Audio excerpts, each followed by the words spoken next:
You're here because you get Grace Jones. Not a lot of people can say that they do. She's eclectic, unique, and cutting-edge in fashion, music, and art. She was ahead of her time in the 80s, and she's still ahead of her time now. Or maybe you still don't quite get it. I promise you that you will by the end of this video.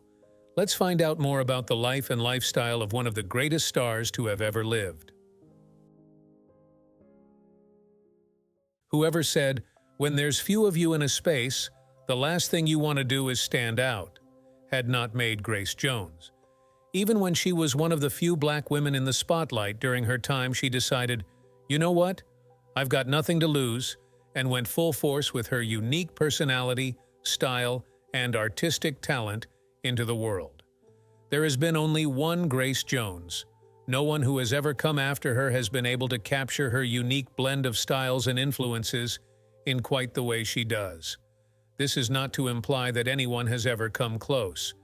Grace Jones had a lot of opportunities to make a lot of money. She may have been a little extra for the world, but we loved her regardless. Not only was she a renowned star in the US, she had international fame and acclaim because everyone in the world was understandably fascinated by her. Enticed by her looks, they stayed for the talent. And she had talent. This woman is an actress, musician, supermodel, designer, and makeup artist. Yes, Grace worked in a professional capacity in all of these industries. Who besides her would be creative enough to come up with her 1981 album cover, Night Clubbing? Exactly. She collects royalties from her music and acting payments and works in the fashion industry as well. You probably remember her from films like Vamp, where she played Katrina, and Conan the Destroyer, where she starred as Zula. Notice how in both of these films she doesn't come in wanting to play the character she was given in the script. She comes in with her own style and elevates the characters to a whole different level. Grace's acting career is born of her success in the fashion and music industry. People who knew her wanted to see her on screen. A celebrity appearance means the celebrity gets to play with the character they are given to create something that will appeal to the audience that sees the movie just for them. In most cases, celebrities will do the bare minimum, knowing they've already bagged those fan club dollars. But this is Grace we're talking about. I'm quite sure that she's allergic to bare minimums. She gave it everything she had, so you would never know that she didn't even need to audition for the role. Her music has international acclaim. Grace speaks English, French, Spanish, Japanese, Italian, and German. So her music resonates with people of many cultures and backgrounds. She's one of the earliest examples of the idea that popular music can be in a language that people don't even understand. Her song, "I've Seen That Face Before," is primarily in French, and yet all sorts of people loved it. Her eclectic looks made her the perfect draw for the fashion industry. Someone with her unique taste is inspirational, to say the least. Grace has a uniquely androgynous style. She enjoys incorporating stark, bright colors and sharp angles in her clothing. If it's black, she'll love it. If it's neon, she'll love it even more. To her, clothing is just a shaped material, one you use to express yourself and share a mood. Her style is more abstract than it is about finding ways to look stylish or conventionally attractive. It's bold and irreplaceable.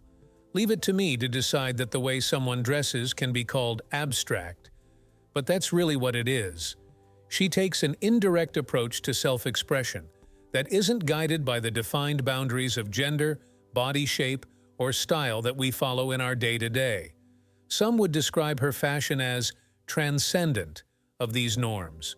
Grace's style is what French fashion icons thought they were doing when they actually weren't even close.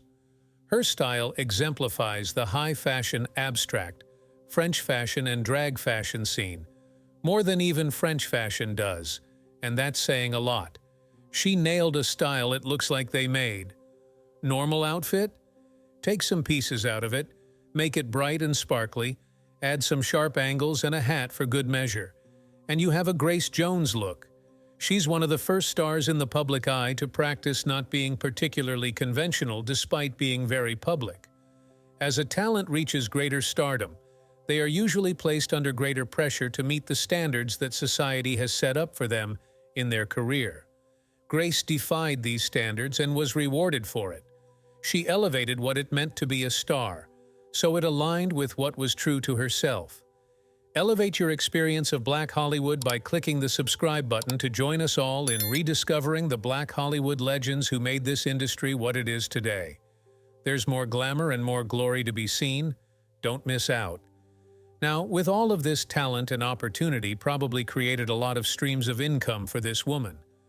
Let's see just how well she's done for herself in that respect.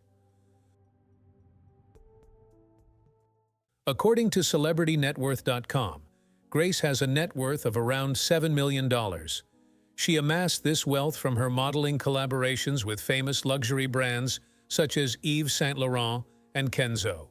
Her music royalties still pay her, and she makes money from her acting performances throughout the years. All of this and some careful financial planning set her up to be the success that she is. But that wasn't the only way she made her money. Ever notice how scant her career seems in the 90s? Well, during that time, Grace Jones wasn't focused on anything in particular.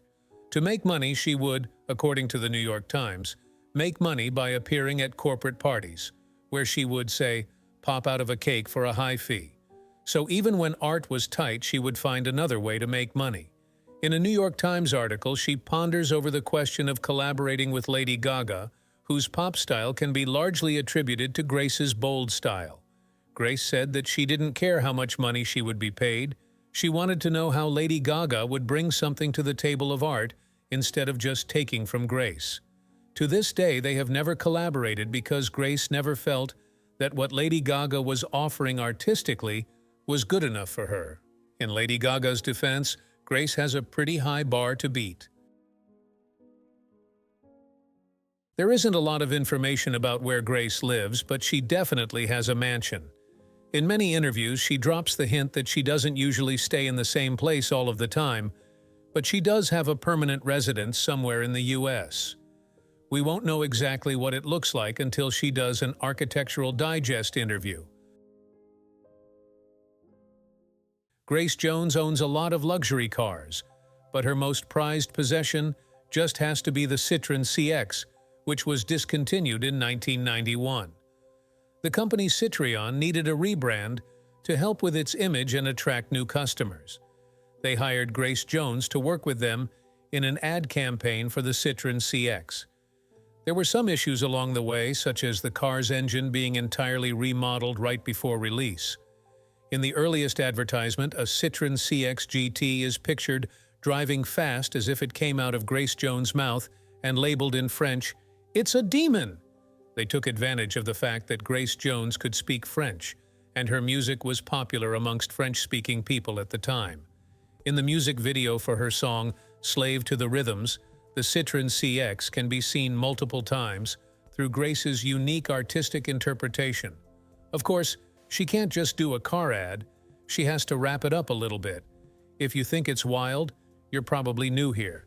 Besides what they were paying her to promote it, she wanted one for herself. In the 1980s, Citroën was considered quirky in a good way. It fits into what would have been described as a futuristic look back then, and that fascinated a lot of people. It's also completely vintage, and she may be one of the last people who still have one after it was discontinued in the 90s. She also owns a Bentley Continental GT, which can cost upwards of $400,000. It's the sort of luxury sports car that most people buy to never drive. All it really has to do is sit there and look expensive. It has an insane horsepower of 740 and great maximum speed, smooth handling, and automatic options. Grace was first married to Jean-Paul Goude. She met him in 1977 when he was still her photographer. Over the years, their relationship became more romantic. In 1979, they had a child together. They had a son named Paulo Goude. Jean has now pivoted into graphic design and illustration and has found a lot of success working with brands like H&M and Kenzo. A while and a few other short-lived relationships later, she married Attile Altaunabai. He was her bodyguard and a Turkish-born Muslim.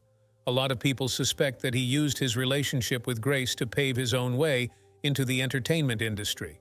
Jones was almost twice the age of Attila, and that raised a lot of eyebrows in the room when they suddenly announced that they would be married.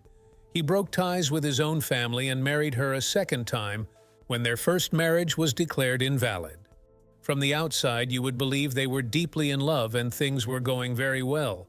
But over the years, Grace noticed his growing aggression and resentment. One day, he came at her with a weapon in the kitchen of her own home. She left the house but didn't divorce him because she didn't believe in it at the time. In 2004, she decided to officially divorce him after 8 years of marriage.